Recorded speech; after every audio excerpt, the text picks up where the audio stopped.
Hello students, good morning बेटा। हमारी +1 की फिजिक्स के दूसरे चैप्टर का नाम है काइनेमेटिक्स, जिसमें 3-4 चैप्टर्स हैं। Uniform motion, uniform accelerated motion. तो हम इस काइनेमेटिक्स का पहला चैप्टर स्टार्ट कर रहे हैं आज। यूनिफॉर्म मोशन इसका है बेटा फर्स्ट चैप्टर, यूनिफॉर्म मोशन, जो आपने ज्यादातर 9th में किया हुआ है। बस 1-2 ही चीज एक्स्ट्रा आएंगी। सबसे पहले mechanics that science of that branch of physics which deals with study of motion of object. एक लाइन याद करनी है। मैकेनिक्स उसे कहते हैं जिसमें हम ऑब्जेक्ट्स का मोशन स्टडी करें। Which deals that branch of physics which deals with study of motion. अब इस मैकेनिक्स के ये 3 ब्रांच हैं। स्टैटिक्स नोट स्टैटिस्टिक्स, वो मैथ की ब्रांच है। Statics which deals object at rest. अब आप ये कहोगे भाई मैकेनिक्स तो ऑब्जेक्ट इन मोशन है स्टडी, तो ये स्टैटिक्स की ब्रांच कैसे हुई जिसमें ऑब्जेक्ट एट रेस्ट है? बेटा ऑब्जेक्ट एट रेस्ट होगा अगर उसकी स्पीड 0 हो। उसकी स्पीड 0 हो तो भी तो कह सकते हैं ना कि भाई object is at rest, motion is absent. तो स्टैटिक्स वो ब्रांच है जिसमें ऑब्जेक्ट एट रेस्ट को स्टडी करें। इसमें टाइम फैक्टर मैटर नहीं करता, क्योंकि जो ऑब्जेक्ट 10 बजे रेस्ट जहां है वो 11 बजे भी वही है, 12 बजे भी वही है। इसलिए इसमें टाइम फैक्टर डजंट मैटर। इसका एक बात ये याद करनी है, object in motion, sorry statics that which deals object at rest, time factor कोई काम नहीं करता। ये हमारी ये यूनिट है, सेकंड यूनिट काइनेमेटिक्स, जिसमें मोशन स्टडी करते हैं विदाउट कंसिडरिंग इट्स कोज। मतलब एक चीज और देख लो, जब स्टैटिक्स की बात आएगी तो उसमें नेट फोर्स 0 होगी, क्योंकि बगैर फोर्स लगाए हुए मोशन पॉसिबल है ही नहीं। Net applicable force is 0। हाँ, ये बात की बात है कि यूनिफॉर्म मोशन में भी नेट फोर्स 0 है, पर बेटा वो बाद में करेंगे। मेन बात काइनेमेटिक्स विदाउट कंसिडरिंग इट्स कोज का रीजन सब, मतलब जो मोशन जिसकी वजह से है उसको नहीं देखना, सिर्फ मोशन देखना है। भाई हमें पता है सन के चारों तरफ हमारी अर्थ घूमती है, रिवॉल्व करती है इस सर्कल में। इसमें जो मोशन का रीजन है वो अर्थ के और सन के बीच की ग्रेविटेशनल फोर्स है, जो हमें सेंट्रीपिटल फोर्स प्रोवाइड करती है। सेंट्रीपिटल फोर्स बाद में करेंगे, पर मेन बात यह है अगर हम अर्थ के मोशन के साथ ग्रेविटेशनल मोशन स्टडी करें तो उसका नाम डायनेमिक्स है, जिसमें हम फोर्स भी कंसीडर करें, फोर्स भी स्टडी करें। जब किसी ऑब्जेक्ट के ऊपर फोर्स लगाते हैं वो मूव करता है, उसमें फ्रिक्शनल फोर्स भी है, सेंट्रीपिटल फोर्स भी है, कहीं ना कहीं से कुछ ना कुछ मिलती है। अगर उस फोर्स को स्टडी ना करें, सिर्फ मोशन स्टडी करें, सिर्फ motion, that is called kinematics. और जिसमें मोशन का कोज भी स्टडी करें कि मोशन है किस वजह से, दैट इज कॉल्ड डायनेमिक्स। एक लाइन है बेटा मैकेनिक्स जिसमें मोशन स्टडी करते हैं, 3 ब्रांच रेस्ट पे काइनेटिक्स मोशन में without force, considering the pose, reason, और ये डायनेमिक्स। हाँ, ये बात जरूर है, इसमें भी time factor important role play करेगा। टाइम फैक्टर जब मोशन होगा तो, और इसमें भी time factor important role play करेगा। टाइम फैक्टर तो है ही मेन, ये मैं बाद में बताऊंगा जब मोशन स्टडी करेंगे कि भाई टाइम फैक्टर कैसे काम करता है। मेन बस आपको ये तीनों मैकेनिक्स की डेफिनेशन, मैकेनिक्स की तीन ब्रांच में हम क्या स्टडी कर रहे हैं, काइनेमेटिक्स, और उसका भी कौन सा चैप्टर, यूनिफॉर्म मोशन। बेटा उसके बाद एक ये डेफिनेशन याद करनी है आपको, point object is that which have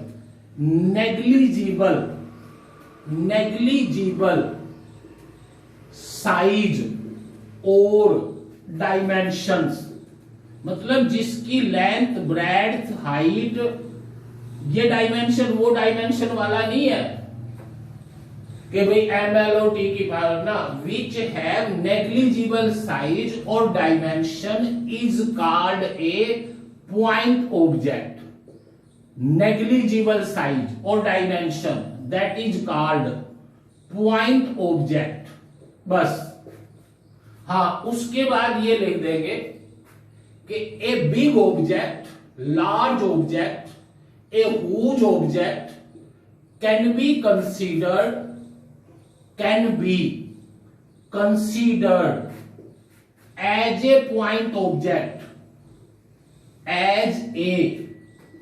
point object, जो बहुत बड़ा ऑब्जेक्ट है उसको भी हम as a point object consider कर पाएंगे इफ डिस्टेंस, क्योंकि मोशन की बात है भाई, ये तो distance covered by the object is very large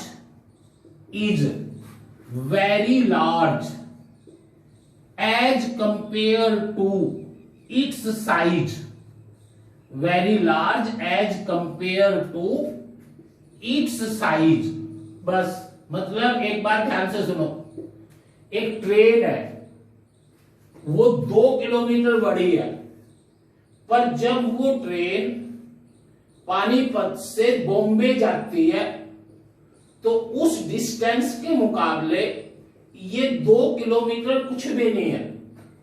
इसलिए train having a length of 2 kilometer can be considered as a point object when it cover a very large distance, या when we study the, for example, study the motion of earth, motion बहुत बड़ी है, अर्थ बहुत बड़ी है, अर्थ का radius कितना है, बार बार लिख रहा हूं मैं, 6.4 10 की पावर 6 मीटर।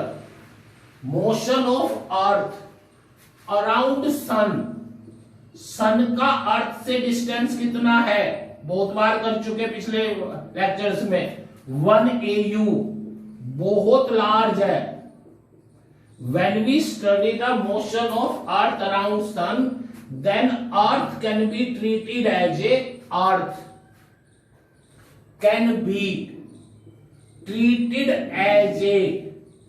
point object,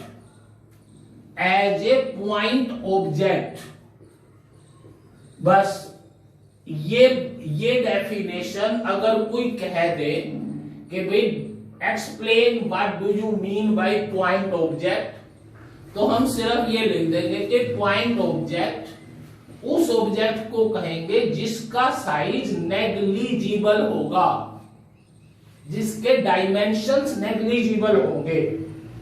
पर a big object, large huge object can be considered as a point object if distance covered by the object is very large as compared to its size। बेटा जब हम even अर्थ का motion study करेंगे सन के चारों तरफ, तो अर्थ एक इतना बड़ा ऑब्जेक्ट है, फिर भी हम इसे पॉइंट ऑब्जेक्ट मान के कंसीडर स्टडी करेंगे। या ये तो पॉइंट ऑब्जेक्ट की डेफिनेशन हो गई, जिसमें कोई टेंशन नहीं, पर आपको मेन बात ये करनी है कि भाई in physics when we study the motion in physics, size of object doesn't matter. Size of object, object का साइज मैटर ही नहीं करता। एक ऑब्जेक्ट जो छोटे साइज का है उसे बड़ा मान सकते हैं, एक ऑब्जेक्ट जो बड़े साइज का है उसे छोटा मान सकते हैं। साइज नहीं मैटर करता। Ratio of size of object, ratio of size of object to the size of, to the value of distance travelled by the object, ये चीज मैटर करती है।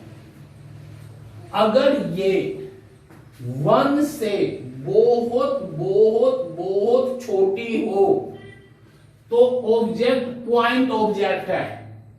अगर ये 1 के कंपैरेबल हो तो ऑब्जेक्ट पॉइंट ऑब्जेक्ट नहीं है। अगर 1 के कंपैरेबल हो, और बड़ी हो तो भी नहीं है।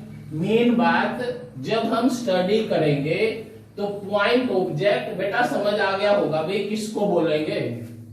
उसके बाद एक चीज और ये याद कर लो, गोजियन मैकेनिक्स या न्यूटोनियन मैकेनिक्स, न्यूटोनियन भी बोलते हैं, न्यूटोनियन मैकेनिक्स या क्लासिकल मैकेनिक्स या pre relativity.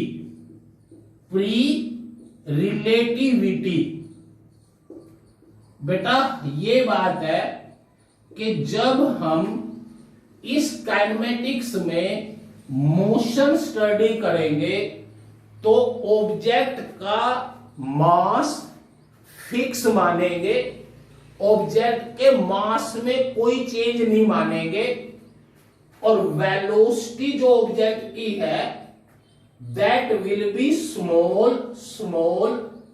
As compare to velocity of light, small as compare to velocity of light. मेरी बात समझना एक बार और, जो ये लॉज है इस काइनेमेटिक्स में, जो हम न्यूटन्स के लॉज देखेंगे, ये सारे तब एप्लीकेबल हैं जब हमारे ऑब्जेक्ट की वेलोसिटी ऑफ लाइट से स्मॉल हो, तो ही हमारे न्यूटन्स के लॉ एप्लीकेबल होते हैं। इसलिए हमारी इस पूरी यूनिट में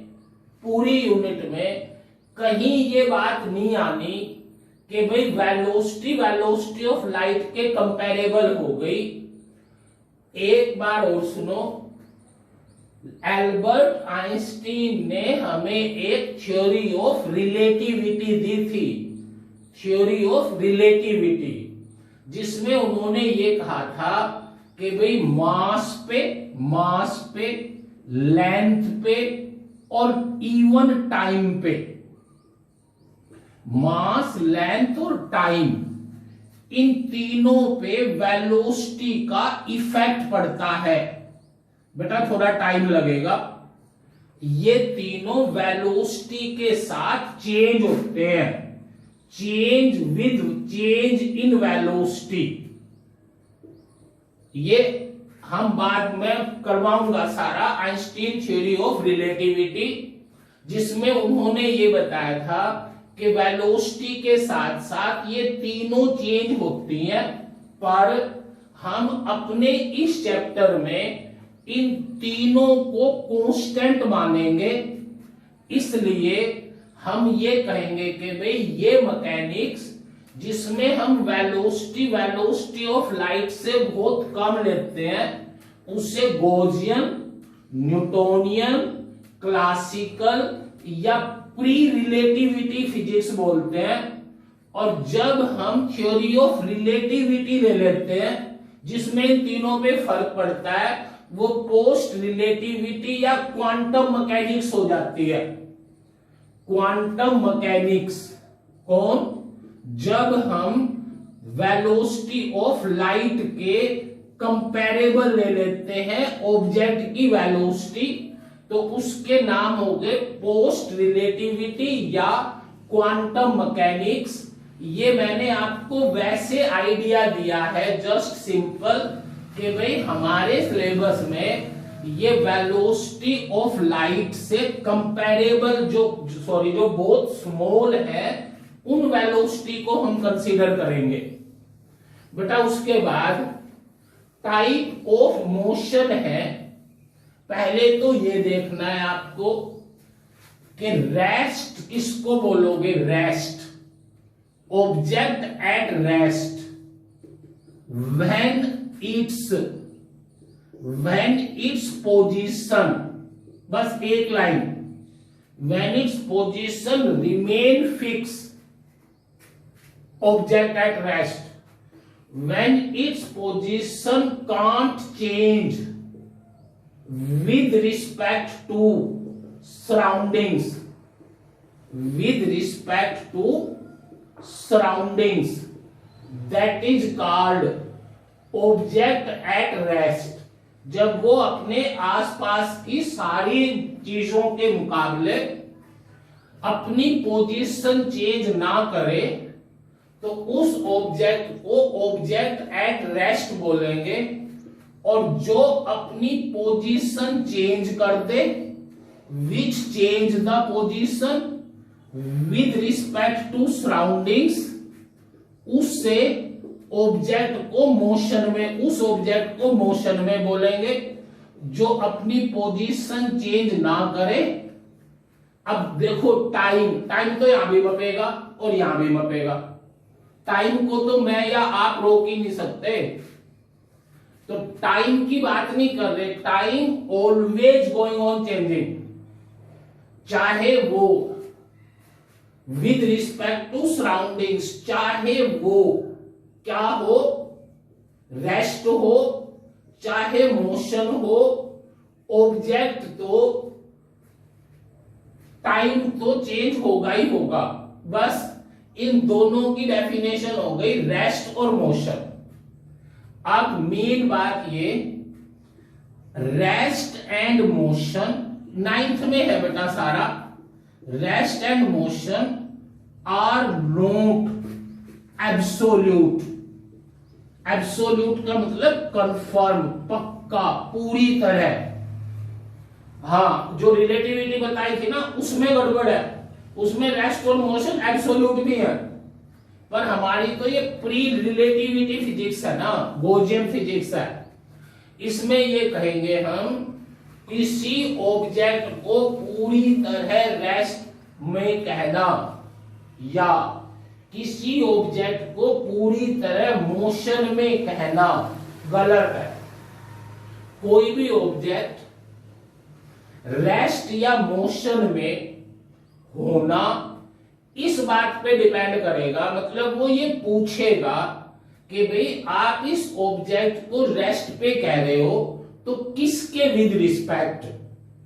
एब्सोल्यूट का मतलब तो ये हो गया कि भाई सबके विद रिस्पेक्ट, पूरी तरह, पर ऐसा नहीं है।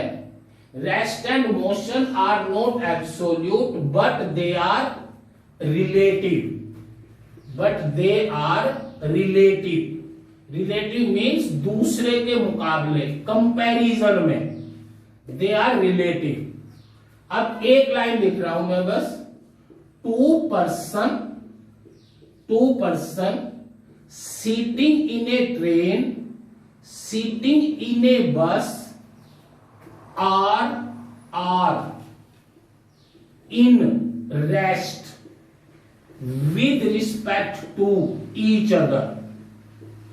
वो दोनों एक दूसरे के मुकाबले रेस्ट में है जो दो आदमी ट्रेन में बैठे हैं, but they are in motion, they are in motion किसके मुकाबले, with respect to surroundings, they are in motion with respect to surrounding, बाहर की चीजों के मुकाबले वो दोनों मोशन में है, पर आपस में एक दूसरे के मुकाबले वो रेस्ट में है।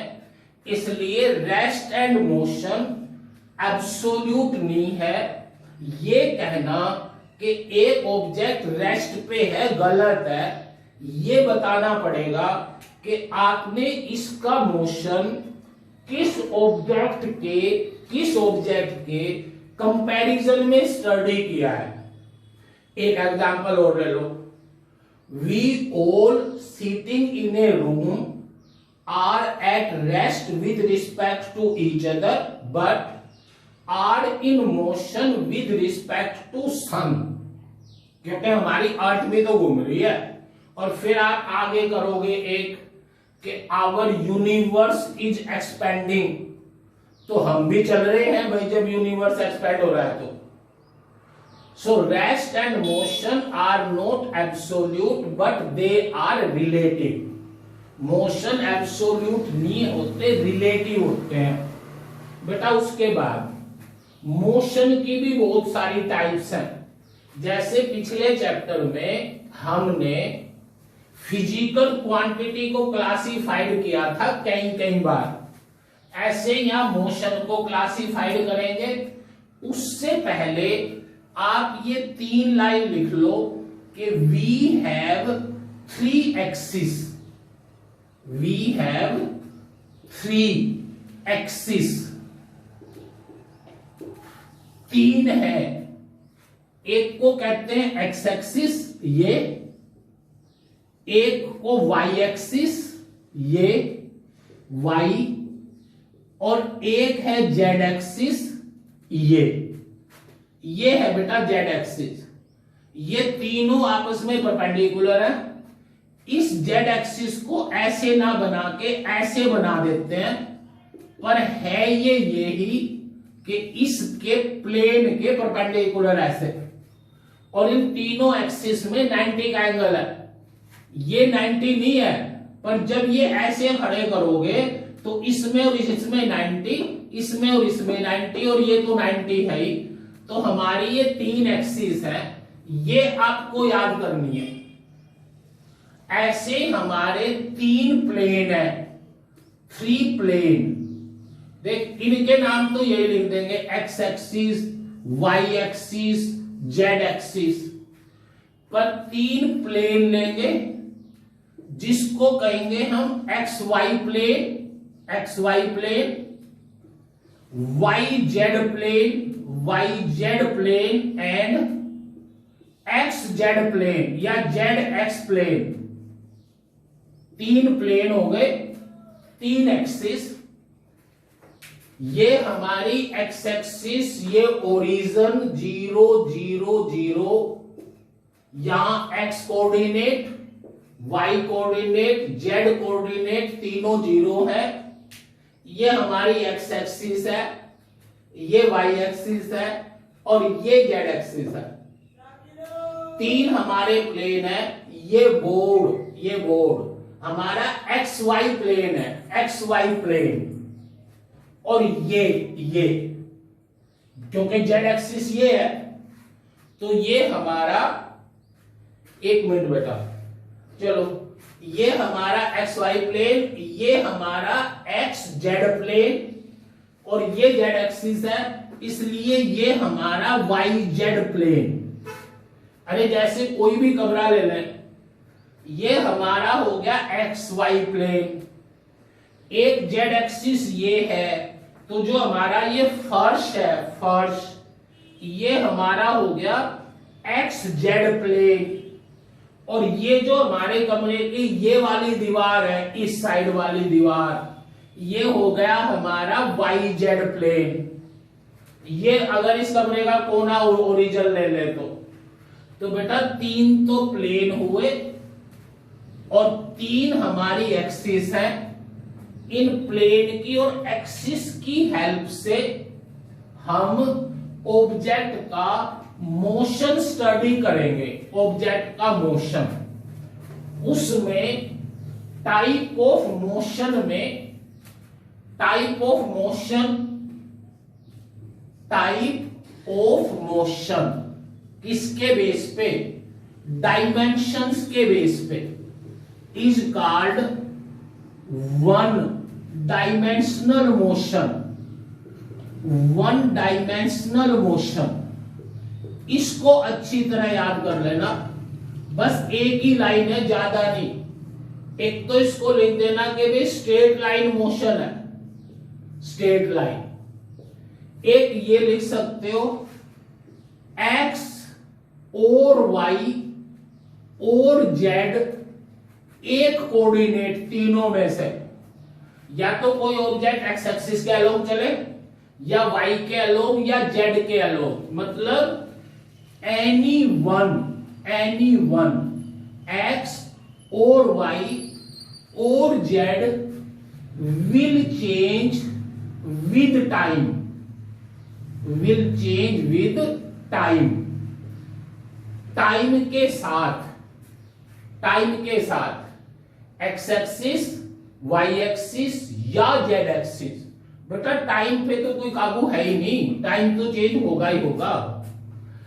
तो अगर कोई एक ऑब्जेक्ट इस एक्स एक्सिस के अलोंग चले, उसे कहेंगे वन डायमेंशनल मोशन, या कोई इसके अलोंग चले तो कहेंगे वन डायमेंशनल मोशन, या कोई जेड के अलोंग चले तो भी कहेंगे one dimensional motion. Means any one out of X, Y और Z will change with time, that type of motion will be called one dimensional motion. One dimensional motion, इसका example बहुत सारे हैं, बस स्ट्रेट लाइन लिख दो बेटा। मतलब motion of a man, motion of a cyclist, कैसे भी motion of a cyclist in a straight line, in a straight line, या motion of a man in a straight line, motion of a bus in a straight line, motion of a bus in a straight line, motion of a train in a straight line. मतलब ये ideal नहीं है, पर हमें example लेने हैं। हमारे ये 2 एग्जाम्पल हो गए भाई। अब एक चीज और, ये मैंने एक्स एक्सिस ली, ऑब्जेक्ट यहां पे था 0 0 पे, टाइम भी 0 था, टाइम भी 0, एक्स भी 0। ऑब्जेक्ट यहां चला गया, यहां से x1 टाइम हो गया t1, फिर t2 पे यहां चला गया, ये डिस्टेंस x2 टाइम हो गया t2। तो इस स्ट्रेट लाइन में वो ऑब्जेक्ट चलता चला गया। तो इस टाइप के मोशन को हम वन डायमेंशनल मोशन बोलेंगे। इसमें जो ग्राफ बनेंगे वो सेकंड में देखेंगे, एक बार फिर बताऊंगा इन्हें। सेकंड 2 डायमेंशनल मोशन, सेकंड क्या बना? 2 dimensional motion, motion in a plane, motion in a plane, in a plane. इसमें एक्स एंड वाई या वाई एंड जेड या एक्स एंड जेड कोई 2 चेंज विद टाइम। मतलब कोई ऑब्जेक्ट, जैसे मैंने अभी बताया था बेटा कि ये मेरी एक्स एक्सिस है, ये हमारी वाई एक्सिस है, और ये हमारी जेड एक्सिस है। एक्स एक्सिस, वाई एक्सिस और जेड एक्सिस। एक ऑब्जेक्ट इसकी बजाय यहां पे चल पड़ा, यहां पे, और ये एक्स वाई प्लेन है, एक्स वाई प्लेन, तो वो यहां से टी जीरो पे यहां था, टी टाइम पे यहां चला गया, इस प्लेन में गया, तो एक्स और वाई बदले विद रिस्पेक्ट टू टाइम। मतलब वन डायमेंशनल मोशन में टू चेंज हुए थे, एक्स और टाइम, इसमें तीन चेंज होंगे, x y and time. Motion in a plane, that plane may be xy plane, may be yz plane, may be zx plane, but with time तो change होना ही है, that motion will be called two dimensional motion when a object move in a plane। अब बेटा इसके example, पहला ध्यान से देखना, मोशन ऑफ ए साइक्लिस्ट। बस एक आदमी साइकिल लेके अपने घर से चल पड़ा, रहेगा तो अर्थ के ऊपर ही, भाई ऐसे हो जाए या ऐसे हो जाए, रहेगा अर्थ के ऊपर। स्ट्रेट लाइन अगर इसके आगे लिख दे तो ये वन डायमेंशन हो जाता, और सिंपल लिख दिया कि मोशन ऑफ ए साइक्लिस्ट तो two dimension. Motion of a boat, motion of a boat in a lake, वो भी two dimension. Motion of a train, वो भी टू डायमेंशन। बस स्ट्रेट लाइन लिखनी बंद कर दी। अब इसमें एक मेन बात आपको ये याद करनी है कि ये हमारा सन है, ये अर्थ है, अर्थ सन के चारों तरफ ऐसे घूमती है, अर्थ और सन का प्लेन चेंज नहीं होता। ध्यान से सुनना, बहुत टिपिकल नहीं, आसान बात है। हमने ये अपना सन लिया, अर्थ ऐसे घूम रही है, तो एक अर्थ और सन का जो प्लेन है वो एक ही है। अगर अर्थ ऐसे घूमती ना, ऐसे कभी ऐसे घूमती सन के चारों तरफ, तो वो थ्री डायमेंशन हो जाता। पर अर्थ अपना प्लेन सन के साथ, जो अर्थ का सन के साथ प्लेन है, उसे कभी चेंज नहीं करती। इसलिए motion of earth around sun is a two dimensional motion. Two dimensional motion का एग्जाम्पल है बेटा ये, motion of earth in around sun is a. अब दूसरी बात सुनो, जो हमारा मून है, मून वो अर्थ के चारों तरफ घूमता है। मैंने पिछले चैप्टर में बता दिया था आपको कि अर्थ के और मून के रोटेशन का, मून का अपनी एक्सिस पे घूमना और मून का अपनी अर्थ के चारों तरफ घूमना, इन दोनों का टाइम सेम है। इसलिए हमें मून की दूसरी साइड कभी नहीं नजर आती। अर्थ और मून दोनों का प्लेन कभी नहीं बदलता, कभी भी। मून अर्थ के चारों तरफ एक ही प्लेन में रहता है। इसलिए motion of moon around sun also is an example of two-dimensional motion around earth. Sorry, most is an example of two-dimensional motion। अरे ये एग्जाम्पल ध्यान से देखने हैं तुम्हें। तीसरी बात, ये 5 हो गए, टिपिकल है, एग्जाम्पल वो कुछ भी कह सकता है।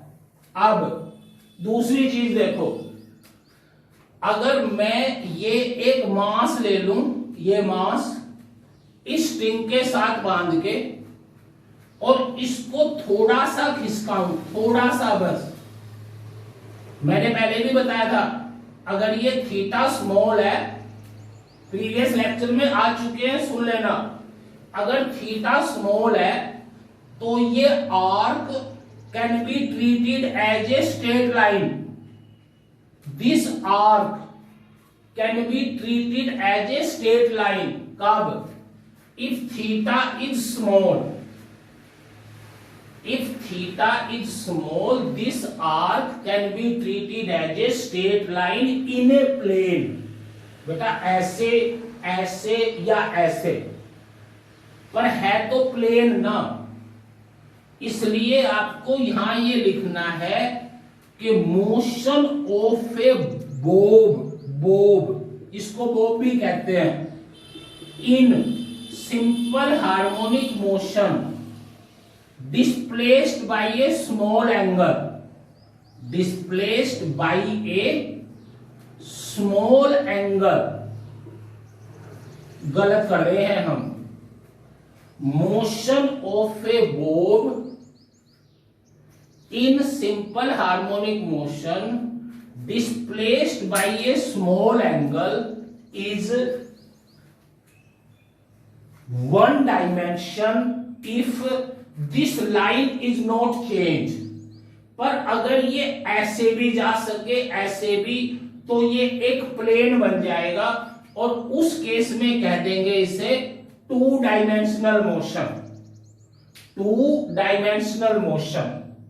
सेवंथ, ध्यान से सुनना, आपने देखा हो कभी, या बेटा मैं बता रहा हूं, देखो ध्यान से, हमारी अर्थ स्फीयर है, स्फीयर, और जब हम इस अर्थ पे चलते हैं, अर्थ पे चलते हैं, तो हमें ये लगता है कि हम प्लेन पे चल रहे हैं, प्लेन पे। इसलिए हमारा motion, motion of a cyclist, motion of a boat in a lake, या मोशन ऑफ ए ट्रेन, ये टू डायमेंशन इसलिए है कि अर्थ का साइज बहुत बड़ा है और हम यहां पे छोटे डिस्टेंस में चल रहे हैं, हमें ये प्लेन नजर आ रहा है। टाइम लगेगा थोड़ा सा, कोई बात नहीं। अब दोबारा सुनो, जितना इस अर्थ का रेडियस है, अगर बाई चांस इस रेडियस से आधे हाइट का आदमी ले लें, राक्षस ले लें, कोई बहुत, वो जब इस अर्थ पे चलेगा तो वो तो यहां से पैर जब अपना उठाएगा तो यहां पे रखेगा ना, उस आदमी को ये पता चल जाएगा कि ये अर्थ फ्लैट नहीं है, ये एक बॉल है। कब? जब उसका साइज अर्थ के साइज के मुकाबले बहुत बड़ा हो। एक बार और सुनो बेटा, हम जब अर्थ के ऊपर चलते हैं, अर्थ का रेडियस इतना ज्यादा है कि हमें ये फ्लैट नजर आता है, इसलिए हमारा मोशन टू डायमेंशनल मोशन है।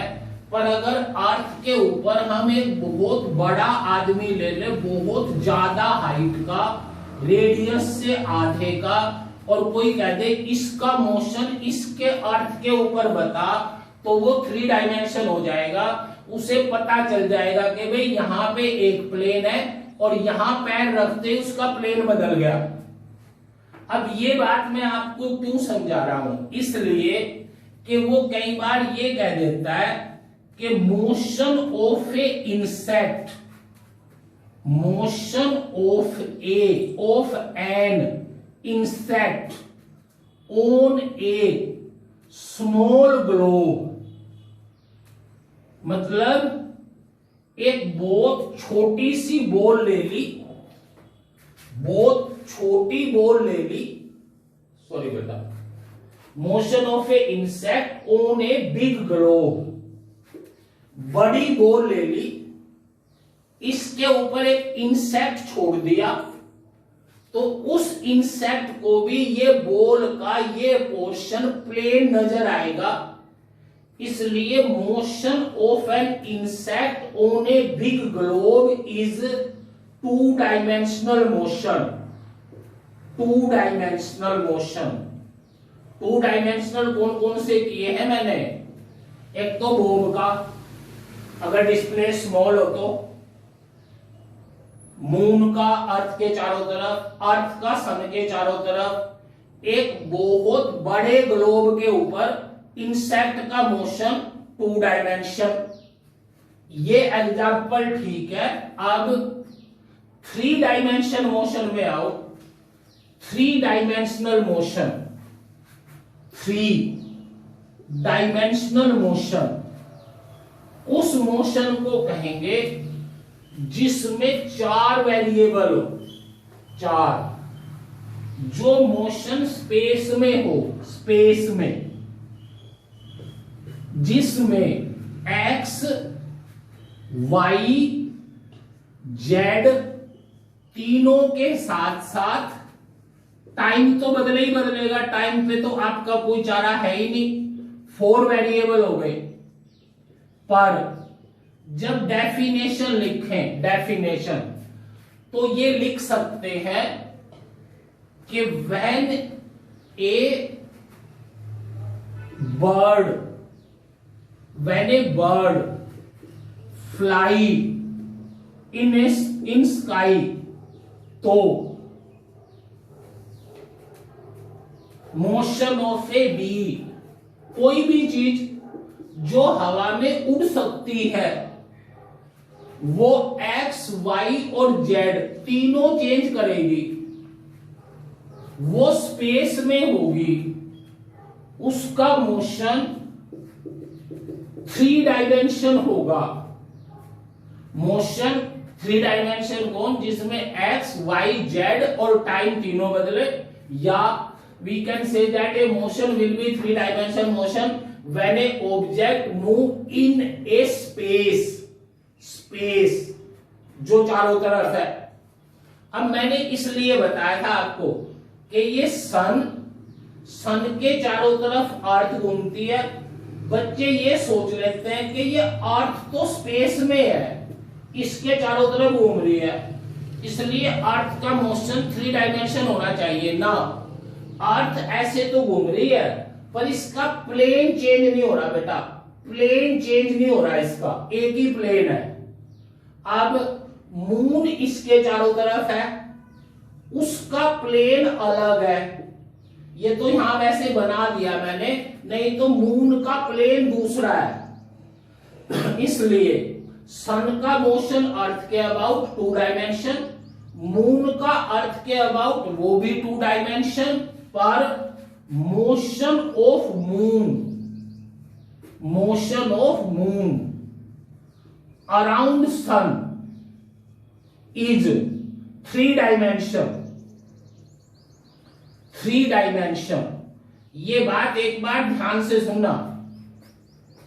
3 डायमेंशनल मोशन देखो एक बार बेटा, अगर ये सन, ये अर्थ और ये मून, अगर ये तीनों एक ही प्लेन में होते तो हर महीने ग्रहण लगते 2-2, एक अमावस्या पे एक पूर्णिमा पे। पर चक्कर क्या है, ये एक प्लेन में नहीं है। हमारे मून का प्लेन और अर्थ का प्लेन दूसरा है, अर्थ का और सन का प्लेन दूसरा है। मतलब अगर मैं ये कहूं कि ये सन, ये अर्थ, तो मून का प्लेन दूसरा है, इसलिए इनका लाइन में कभी कभी आना होता है। इसलिए हम कह देंगे motion of a moon around sun is 3 dimension. Third जो मैंने अभी करवाया था, motion of a insect on a very very small globe. मतलब मैं आपको एक बॉल पे चला दूं तो उस बॉल पे जैसे ही आप एक कदम उठा के यहां रखोगे, आपको ये पता चल जाएगा कि ये बॉल है, ये फ्लैट नहीं है। इसलिए मैंने जो अभी करवाया था कि अगर ये ग्लोब बड़ा है, इसके ऊपर एक इंसेक्ट छोड़ दिया, वो 2 डायमेंशन है। अगर ये ग्लोब छोटा है, इसके ऊपर इंसेक्ट छोड़ दें तो वो थोड़ा सा चलते ही उसका प्लेन बदल जाएगा और उस मोशन को क्या कह देंगे? 3 डायमेंशनल मोशन, बेटा आज बस इतना ही पोर्शन हुआ है, इसको रिवाइज करना अच्छी तरह। 2-3 लेक्चर होंगे इसके काइनेमेटिक्स के, यूनिफॉर्म मोशन के। Thank you.